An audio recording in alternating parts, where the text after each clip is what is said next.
The upscale cafe in New York hummed with life, a tapestry of bustling conversations, the soft clink of coffee cups, and the occasional burst of jazz from a nearby corner. It was a usual morning, with business professionals tapping away on laptops, tourists chatting in hushed tones, and socialites sipping their drinks with an air of elegance. The aroma of freshly brewed coffee mixed with the crisp, cool air of the city that seeped in through the open door. The cafe, known for its chic atmosphere and the celebrity clientele it often attracted, was a sanctuary for those seeking refuge from the chaos of the outside world. But today, something was different. The door swung open with a slight creak, and in walked Donald Trump. Dressed in his trademark navy suit and bright red tie, he exuded an aura of authority, though his demeanor was calm, almost serene. It was clear he wasn't there for the usual fanfare. No press conferences, no political discussions.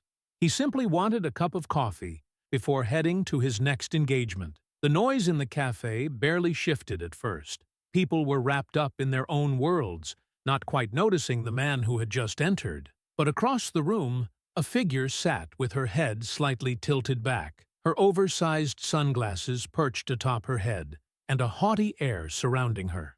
Her name was Karen. She was middle-aged, sharply dressed in a blazer too bold for the occasion, with a face that betrayed a lifetime of never hesitating to voice her opinions. And, right then, she was staring at Trump as if he had personally insulted her. Without warning, Karen shot up from her seat, her chair scraping loudly against the floor, drawing the attention of everyone in the cafe.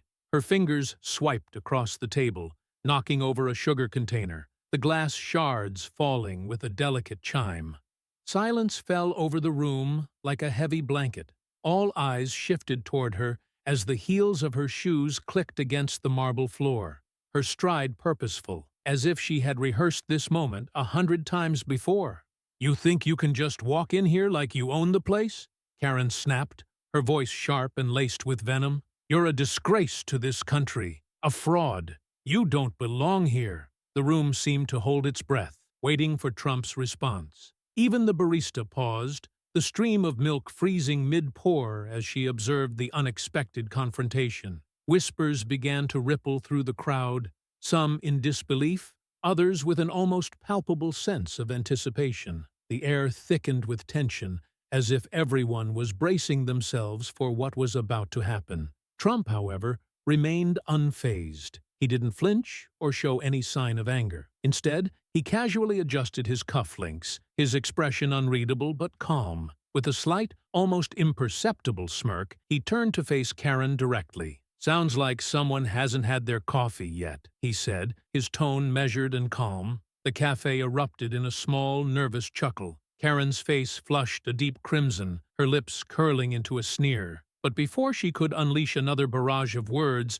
Trump held up a hand, silencing the room with the weight of his presence. "I've met a lot of angry people in my life," he said, his voice steady and confident, but with a touch of empathy. "Some had a reason to be, and some just enjoyed it. But let me ask you this. What exactly did I do to ruin your morning?" Karen's jaw tightened, her eyes flashing with indignation. For the first time, she seemed to hesitate, searching for something to lash out with. But Trump's gaze never wavered. He simply gestured around the room, as if inviting her to reconsider her actions. "Did I take your seat?" he asked, his voice almost casual. "Did I cut in line? No? Then let me tell you what I did. I walked in, like everyone else, and now you're screaming at me." The silence that followed was deafening. Every word he spoke landed with precision, dismantling her anger piece by piece. The cafe, once filled with murmurs of discontent, now buzzed with an undercurrent of curiosity. The energy in the room shifted, and for the first time, Karen's face faltered, the anger that had once fueled her now slipping from her grasp. Karen's grip on her purse tightened, her knuckles turning white as her breathing quickened. She had expected a fight, perhaps a heated exchange or a sharp retort that would allow her to maintain her sense of superiority. Instead, Trump had disarmed her with a calmness that was almost unnerving. "Did you know," Trump continued, his voice still calm, "that anger doesn't actually make you feel better? It doesn't make the world any easier. It just makes you louder and, frankly, a bit embarrassing.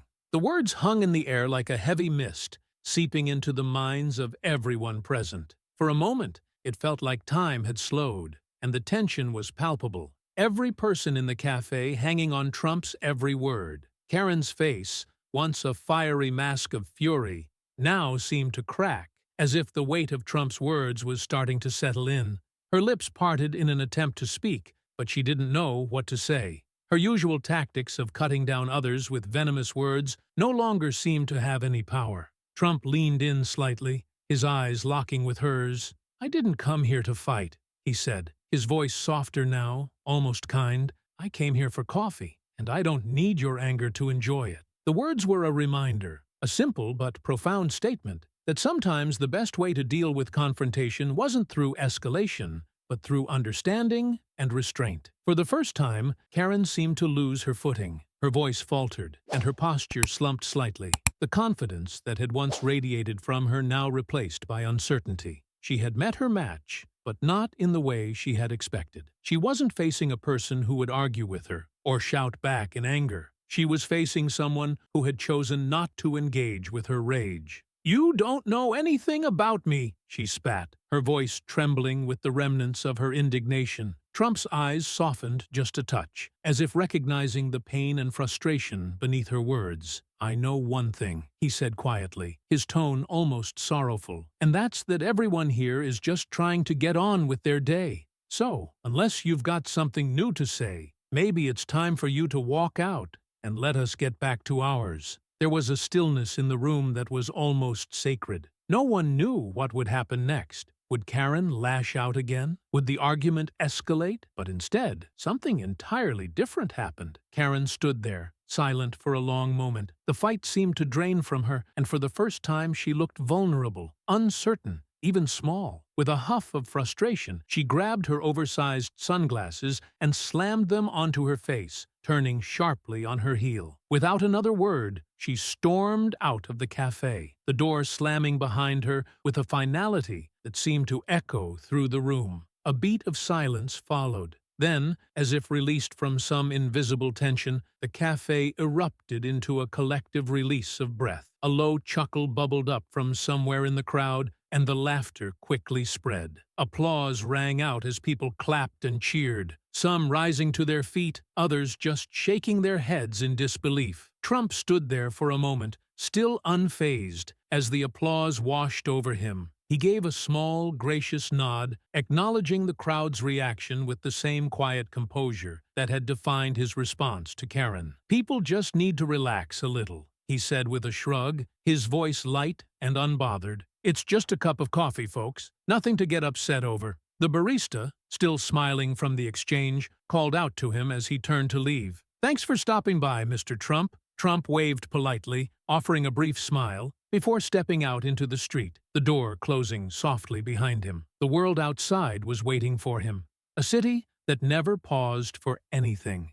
But inside the cafe, time seemed to stand still, the memory of the morning's encounter settling in as a story that would be told and retold for years to come. As Trump walked down the sidewalk, his mind already shifting to the next task at hand, the chatter inside the cafe continued, growing louder as customers processed what they had just witnessed. Some sat in stunned silence, while others exchanged glances, their faces a mix of disbelief and admiration, as whispers floated through the air. "That was something else," one of them said with a grin, shaking his head. "I've never seen anything like it." Another customer nodded. "He handled it like a pro. I think he just taught us all a lesson in how to handle a Karen." The cafe buzzed now, the story spreading quickly. No one seemed interested in their lattes anymore. They were talking about Trump's cool composure in the face of a confrontation most would have backed down from. The room was filled with admiration for how effortlessly he rose above it all. As the day continued, the city outside moved on, but for those who witnessed the exchange, it was a memory they would carry with them. A story of how a woman tried to tear down Trump with her anger, and how he made it look easy to rise above it. It was a lesson in grace under fire, Back inside, the barista turned to his colleagues, still shaking his head. "I'll be telling this story for years," he said with wonder. "That's one for the books. Heck, I might even write a book about it." The others chuckled, but they all shared the same sense of awe. The cafe had become the backdrop for a moment of history, and as the door swung open, it was clear the echo of that morning would linger for a long time to come.